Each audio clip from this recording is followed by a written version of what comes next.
बाबा Saheb doctor B R Ambedkar तिरोधान केबे होइतिला। Baba Saheb doctor B R Ambedkar आमको छाड़ी चली जाइए 1956 साल डिसेम्बर 6 तारिख दिन। से दिन आम ताहांकर महाप्रयाण दिवस भाव में समग्र देश एवं देश बाहर विश्वर अनेक जगार पालन कर। बाबा साहेब आंबेडकर जदिवा आम पाखे नहांती सी आम मानकर मन भितर आम मानकर हृदय भितर आम मानकर विवेक चेतना भितर भरपूर भाव में अछंती बंचिकी अछंती। बंधुगण मु आज आपण मान पाखक आसी पुणी थे गोटे आलोचना नहीं मु आपणकर कुमार प्रशांत आपण मैंने सामिल हूँ मोर आज आलोचना बाबा साहेब आंबेडकर एवं आम समाज प्रति तांकर अवदान कौन थिला।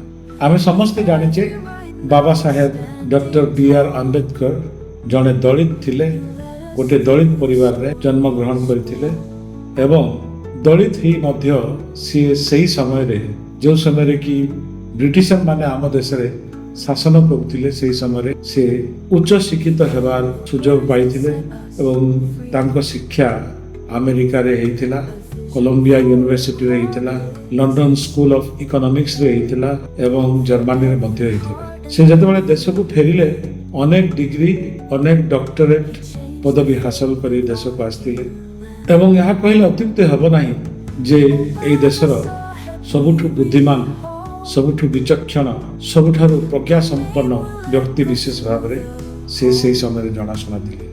तांको समसामयिक अनेक नेता तांको पसंद करू नथिले जेहेतु सी दलित आदिवासी पछुआ वर्ग तलुआ वर्गर निष्पेषित लोकंकर प्रतिनिधित्व करुथिले। महात्मा गांधी सहित तांकर पूना पाक्ट संपर्क रे किए बा न जानिछि। सी दलित निष्पेषित वर्गर लोक मानक पई एक स्वतंत्र इलेक्टोरेट पाई डिमांड रखिथिले स्वाधीनता समय रे, किंतु महात्मा गांधी तार विरुद्ध रे सत्याग्रह करथिले। शेष रे बाबा साहेब को महात्मा गांधी कथा को मानिया पड़िला, किंतु गोटे पाक्ट होइथिला ताको आमे पूना पाक्ट बोली जाने। बाबा साहब डॉक्टर बी आर आंबेडकर को स्वाधीन भारतर संविधान लेखक भाव में सारा विश्व रे जानती। वास्तव में एई देशर जो संविधान जारी मूलदुआ उपरे एई देशर शासन चली जो मूलदुआ उपरे एई देश गणतंत्र प्रतिष्ठा होइछि तार लेखक थिले बाबा साहेब आंबेडकर। से जो कमिटी रो मुख्य थिले ताकू कॉन्स्टिट्यूएंट असेंबली बोली कहा जाए, जे कॉन्स्टिट्यूशन लिखिबा पई से समय अधिकार प्राप्त होइथिला स्वाधीनता पर एवं बाबा साहेब आंबेडकर को ही निर्वाचन करथिले से समय नेता नेत्री माने जे सी तार अध्यक्षता करिवे एवं तांको अध्यक्षता रे सेई संविधान सभा बार बार बसी आलोचना कला परे देशर संविधान को प्रणयन करथिले एवं भारत 1950 साल जनवरी 26 तारिख दिन एक गणतांत्रिक राष्ट्र भाव में निजको घोषणा करथिला। बाबा साहेब आंबेडकर अति विचक्षण अति बुद्धिमान प्रज्ञा संपन्न नेता भाव में से समय परिचित थिले। से जड़े आईनज्ञ थिले एवं देशर प्रथम प्रधानमंत्री जवाहरलाल नेहरू समय सी आईन मंत्री मध्य थिले, किंतु से आईन मंत्री भाव में जेतिकी समग्र विश्व रे जनाशुना ताठू अधिक भाव में जनाशुना होचंती जे सी जड़े महान पुरुष थिले जे एई देशर दलित आदिवासी निष्पेषित वर्गर लोकंकर परित्राता हिसाब रे मुक्तिदाता हिसाब रे निजको प्रतिष्ठा करि पारिथिले। आमे केबे भूली जिबा नाही, हमको सब बेले मने रखिया को पड़िबो जे भारतर स्वाधीनता जहाँ आम इंग्रेजी मान ठारू पाइलु ता पूर्वर मध्य आम माने पराधीन ही रही। एही देश रे जाति प्रथा रो कलंक 5000 रु अधिक वर्ष प्रतिष्ठित ही रही आसथिला। आज भी से कलंक अनेक जगह बंचिकी रही आम ताको देखुचे। जाति व्यवस्था भितर दल लोक उच्च दल लोक मध्यम दल लोक नीच एवं तथाकथित नीच लोक माने जीवन सारा अन्य मानकर सेवा करिवे ଏବଂ ଚିରନ୍ତନ ଦାସତ୍ୱର ଜୀବନ କଟେଇବେ ଏହି ପ୍ରକାର ବ୍ୟବସ୍ଥା ଥିଲା। ଏକ ମନୁବାଦୀ ବ୍ୟବସ୍ଥା ଥିଲା, ଯେଉଁ ବ୍ୟବସ୍ଥାରେ ଦଳିତମାନଙ୍କର କୌଣସି ଅଧିକାର ନଥିଲା। ସେମାନେ କେବଳ ସେବକ ଗୋଷ୍ଠୀ ହେଇ ରହିଥିଲେ। ବାବା ସାହେବ ଆମ୍ବେଦକର ହିଁ ଥିଲେ ଯିଏ ଦଳିତ ବର୍ଗମାନଙ୍କୁ ସମାନ ମଣିଷ ଭାବରେ, ସମାନ ନାଗରିକ ଭାବରେ ମୌଳିକ ଅଧିକାର ଦେବା ପାଇଁ ସଂଗ୍ରାମ କରିଥିଲେ ଏବଂ ଦେଶର ମୌଳିକ ଅଧିକାର ଭିତରେ ସେ ସାମିଲ କରିଥିଲେ ଏବଂ ଏହା ସମ୍ବିଧାନ ଭିତରେ ସ୍ଥାନ ପାଇଥିଲା। ଆଜି ଆମେ ଯେତେବେଳେ ଆମର ମୌଳିକ ଅଧିକାର ସମ୍ପର୍କରେ ଆଲୋଚନା କରୁ, ସିଏ ବି ଏକ ସାମ୍ବିଧାନିକ ଅଧିକାର।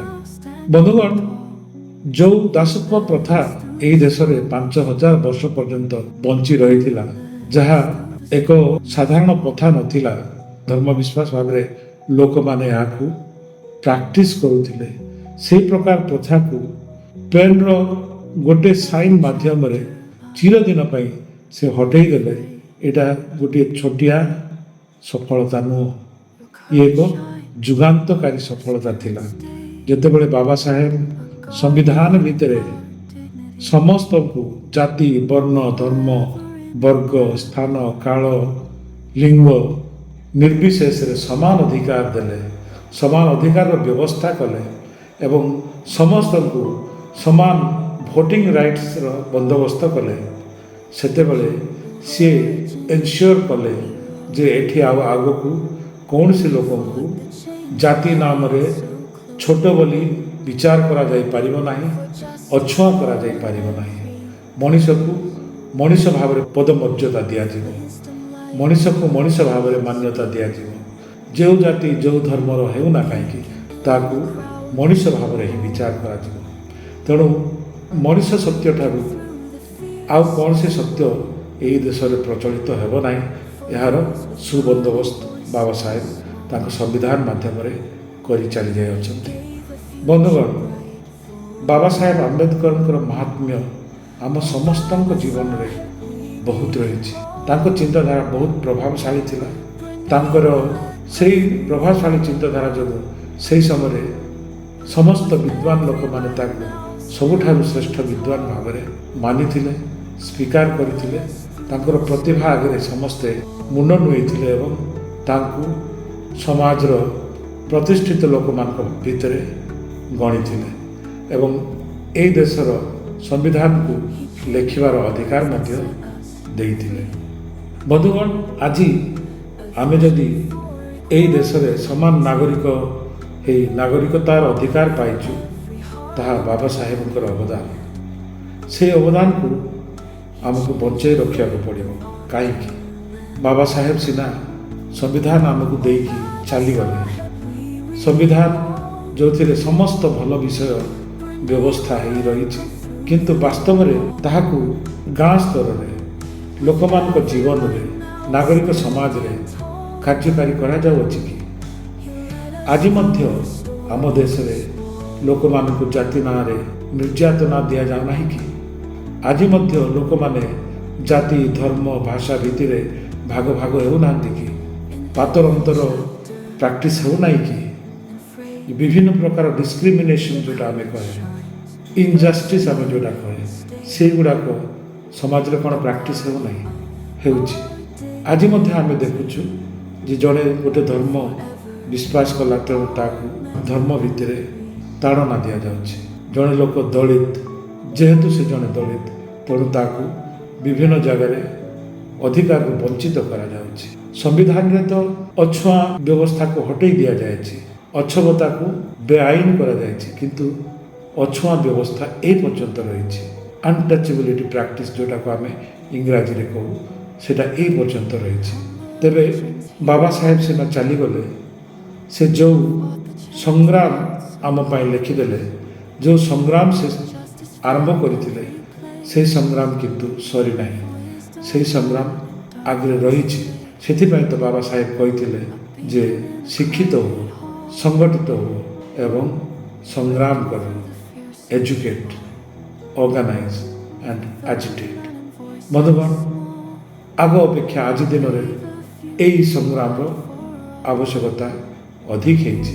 ଯେହେତୁ ଆଜି ସମ୍ବିଧାନ ଉପରେ ପ୍ରଶ୍ନ ହେଉଛି, ଆମର ମୌଳିକ ଅଧିକାର ଉପରେ ପ୍ରଶ୍ନ ହେଉଛି। ଦଳିତ ମାନେ ସମାନ ଅଧିକାର ପାଇବେ, ଆଦିବାସୀ ମାନେ ସମାନ ଅଧିକାର ପାଇବେ, ପଛୁଆ ବର୍ଗର ଲୋକମାନେ ସମାନ ଅଧିକାର ପାଇବେ, ସମାନ ସୁଯୋଗ ପାଇବେ, ଶିକ୍ଷା ଦୀକ୍ଷା ପାଇବେ, ଆର ସୁବନ୍ଦୋବସ୍ତ ହେବ ଏବଂ ଏହି ଦେଶର ଶାସକ ଯିଏ ହେଉନା କାହିଁକି ୟାକୁ ଏନ୍ସିଓର କରିବାର ଦାୟିତ୍ୱ ତାଙ୍କ ଉପରେ ରହିବ। ଏଇଟାକୁ ଏନ୍ସିଓର କରିବାର କାମ କିଏ କରିବ? ଆମମାନେ ସଚେତନ ନାଗରିକ ହିସାବରେ ଆମର ଅଧିକାର ପ୍ରତି ଯଦି ସଚେତନ ହେବା, ବାବା ସାହେବ ଆମକୁ ଯେଉଁ ଲିଗାସି ଦେଇଛନ୍ତି ତା ପ୍ରତି ଯଦି ଆମେ ସଚେତନ ହେବା ଏବଂ ତାଙ୍କର ଫାଇଟ୍କୁ ଯଦି ଆମେ ଆଗକୁ ନେଇପାରିବା, ତାହେଲେ ହୁଏତ ତାଙ୍କୁ ଆମେ ଉପଯୁକ୍ତ ଭାବରେ ଶ୍ରଦ୍ଧାଞ୍ଜଳି ଦେବା। ପ୍ରତିବର୍ଷ ଜାନୁଆରୀ 26ରେ ଗଣତନ୍ତ୍ର ଦିବସ ପାଳନ କରୁଛୁ। ପ୍ରତିବର୍ଷ ଡିସେମ୍ବର 6ରେ ବାବା ସାହେବଙ୍କର ତିରୋଧାନକୁ ସ୍ମରଣ କରୁଛୁ। ପ୍ରତିବର୍ଷ ଏପ୍ରିଲ 14ରେ ବାବା ସାହେବଙ୍କର ଜନ୍ମଦିନକୁ ଆଡ଼ମ୍ବର ସହିତ ପାଳନ କରୁଛୁ। କିନ୍ତୁ ସେ ଯେଉଁ ଶିକ୍ଷା ଦେଇ ଯାଇଛନ୍ତି, ଯେଉଁ ମୂଲ୍ୟବୋଧ ଶିଖେଇଛନ୍ତି, ତାହାକୁ ଆମକୁ ହୃଦୟଙ୍ଗମ କରିବାକୁ ପଡ଼ିବ। ତାହାକୁ ଆମକୁ ସମାଜରେ ଆମର କାର୍ଯ୍ୟ ମାଧ୍ୟମରେ ପ୍ରତିଫଳନ କରିବାକୁ ପଡ଼ିବ ଏବଂ ଏକ ସଂଗଠିତ ସମାଜ ଭାବରେ ଆଗକୁ ଆମକୁ ବଢ଼ିବାକୁ ପଡ଼ିବ। ମୁଁ ଆଜି ପାଇଁ ମୋର ଆଲୋଚନା ଏଠି ସମାପ୍ତ କରୁଛି। ପୁଣି ଥରେ ଆପଣମାନଙ୍କ ପାଖକୁ ଆଉ ଗୋଟେ ଆଲୋଚନା ନେଇ ଆଗାମୀ ଦିନରେ ଆସିବି। ସେହି ପର୍ଯ୍ୟନ୍ତ ମୁଁ ବିଦାୟ ନେଉଛି। ନମସ୍କାର।